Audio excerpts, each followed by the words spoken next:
This journal is the MD cotton paper. It is thicker than the Tamoy River, and I really like it, however, because first of all you can buy this nice sleeve, you can put it over, keep your book nice and clean. I love the design of it. I love the cheesecloth binding. It's beautifully bound, so look at this. It doesn't have the staples in there. It's done with cotton thread, so it's beautifully done. The paper is great, the format is great, everything works really beautifully. And this one again is dedicated to it's a Midori one, if I haven't said it yet. It's dedicated to these kind of clean fashion illustrations of mine. It doesn't take water too well, so minimal water is the best. So something like this, there is no buckling, a little bit more wash and it starts to buckle. So again, this one is completely flat because there was hardly any paper, any water there, so it's beautifully, it looks very beautiful. The paper and ink on this paper looks gorgeous, so it's great for this type of thing. Bunch of these illustrations.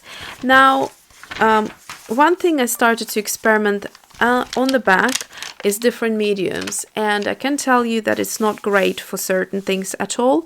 It bleeds through.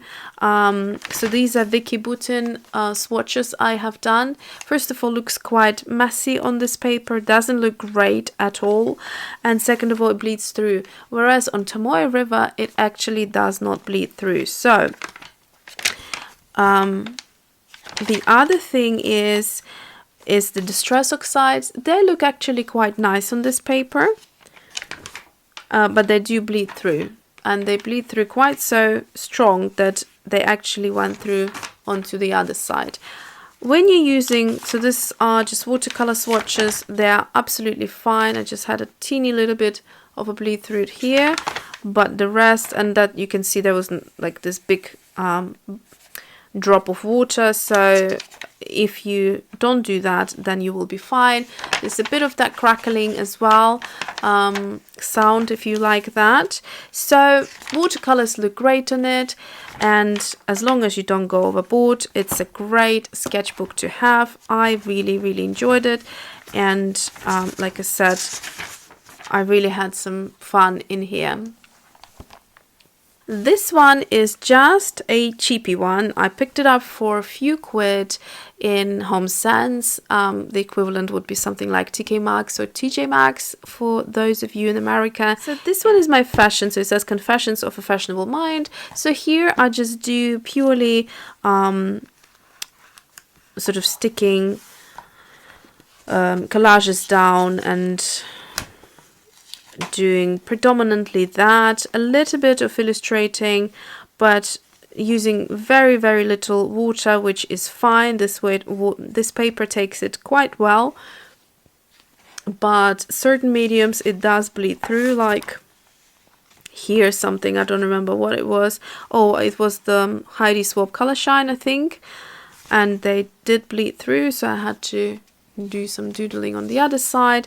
But other than that, stickers, a washi, whatever is flat and minimal moisture is good. I even attempted some modeling paste, and you know, more collaging, and all of that is fine here. So you can do something like that without needing to buy an expensive sketchbook if you feel like you want to have a little notebook or sketchbook to yourself where you can indulge in these little projects. So this is a bit of scrapbooking here as well. So I cut out some scrapbooking paper, done some a tag here and a little picture from a magazine.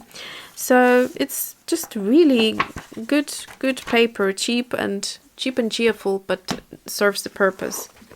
Okay, so finally I've got 3 sketchbooks left, and this one is fantastic. I would so highly recommend it, along with the Stillman and Birn sketchbooks that I showed you before, and this is, I think, like artist's favorite. I've seen so many mixed media artists use this delusions sketchbook, and I actually love this. Look at this. I've got some paint. If you've been watching my videos for a while, you probably know that I like to work clean, and I like things to be, you know, neat. I don't like any stains anywhere.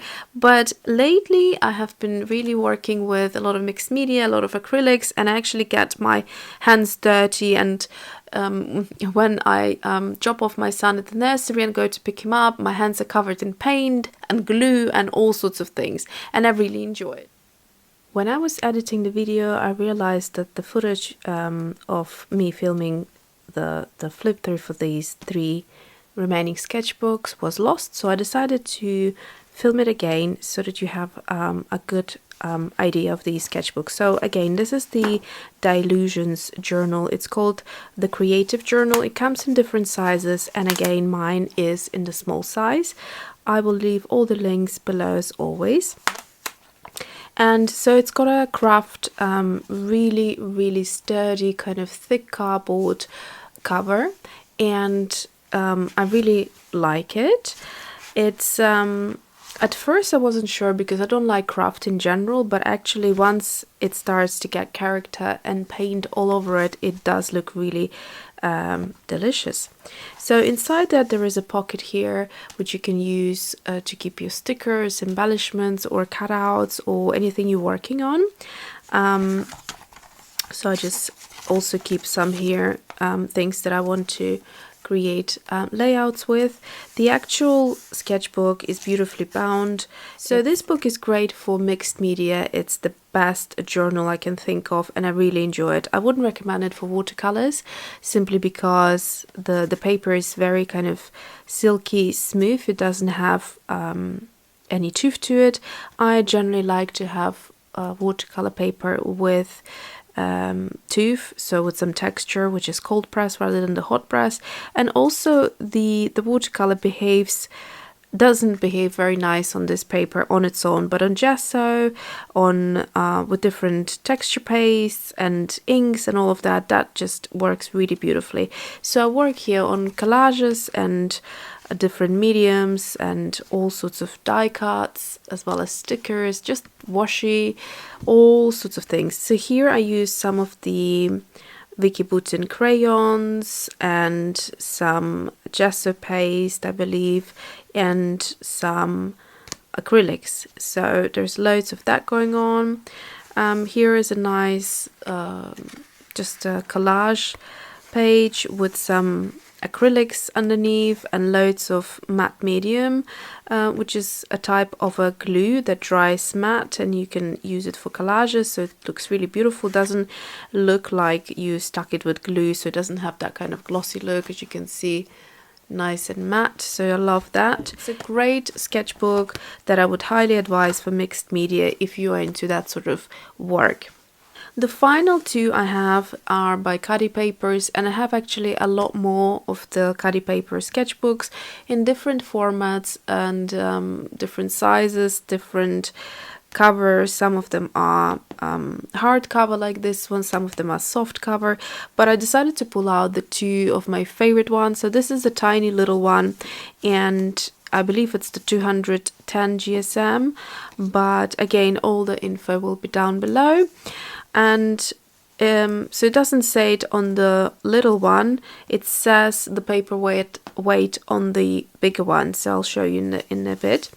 So I love this little one because it's got a soft cover, and when a journal is small, I find it a lot easier to work with when the cover is soft, because it's bendier and you can just kind of work through it easily. So this one I started off kind of with random sort of swatches and all that, and then I decided to make it into a pattern sketchbook. So there are kind of like leaf patterns here that I'm working on, and it's really enjoyable to work in that format because I can fill it out like a landscape as a one piece, or I can have two pieces next to each other, kind of correlating slightly, but at the same time it's sort of like a long format with two different designs that are somewhat similar and go together. So as you can see, the designs are different, but the colors is similar, so I kind of have a variety to look at. And then this is the last one I worked on, so I really would recommend it for this type of a thing. Something easy, something quick, like patterns works well. And here is the texture. Because Khadi paper is handmade from recycled paper, every page will have slightly different feel, slightly different texture to it. Some of the pages might be a little bit thinner than others, some of them might be more textured than others, so that's to be expected. But I like this little one just for, you know, something quite easy. And then finally, again, Khadi papers, let's just turn it around and you'll see that it says here 210 GSM smooth, but in fact it is actually not smooth in the sense that we know traditional watercolors to be smooth. As you can see, there is quite a bit of texture, and it would be called typically a cold pressed paper. And even depending on the brand, some of the brands would even call it rough, I believe, because of the texture. So I really like it. Their rough paper is even rougher, and I think I have an example of that. So I'm going to show you this one as an example. It's not my favorite format because it's very difficult to work with, but if you like this type of format for a very long landscape, then you would enjoy this book. So this one is also 210 GSM, but you can see it says rough on here. And as a comparison, the paper,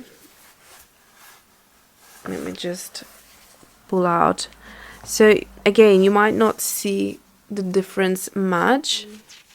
Here you can see it better. So let's see. Oh, it's very long. So there you go. You can see that it is slightly more textured even than this paper. So if you like that type of a thing, then you'd really enjoy that. So this sketchbook is my swatch sketchbook. I keep it purely for swatches. So any new product that I buy, I tend to swatch out and keep them in one place so that I see, for example, if I need a sub green, I will then quickly look through and find the right sub green. So this is the Nevskaya Palidra, so this is the White Night sub green. This one was the Dalaroni Aquafine Pocket Set sub green, which is probably one of my favorite sub greens, actually, funny enough. It's a student grade watercolor. Then the Kuretake, so all of the, even some of the ink pencils, the water soluble Inktense pencils are here. I've got some watercolor pencils, so anything kind of watercolor related. I don't really do acrylic swatches, although probably now that I dived into that, I probably should do it here as well. But I keep all of my kind of Ovet mediums here, so all of the watercolor related mediums and paints. And then so that's nice because the format is quite a large, is a nice kind of page, good large size. It would be large sketchbook for me because I don't tend to illustrate or work in sizes like these. I like them to be smaller, like I said before. But for swatches it's great because the swatch size is a good size. It's not tiny, and I get to see how the paint behaves, as well as I get loads of the paint. So if I have like a 36 palette, I can then easily swatch them out on one page, and then any additional color that I will buy from that brand or from that range, I will then put on the opposite side, and that way I have all of them in one place, and usually that is enough for me. Then things like Sennelier, for example, I put larger swatches when I know the watercolor I don't get on very well, and I won't be purchasing too much of them. I just kind of use the other page or the opposite page for even larger swatches of the additional paints that I have bought separately, and then I can even throw in a little play with the watercolor just to see again what it behaves like. And that is it. And then core are quite large because they're quite expensive.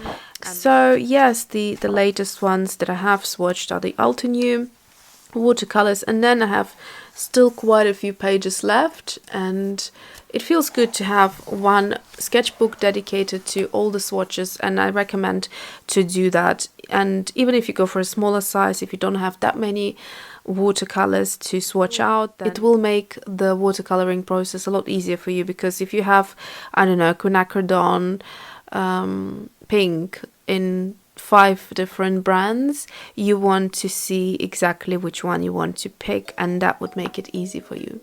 So that is it for this sketchbook video, and I hope it helped you to pick the right one for you and decide which one would work best for whichever reason, whether you're doing watercoloring or some mixed media projects.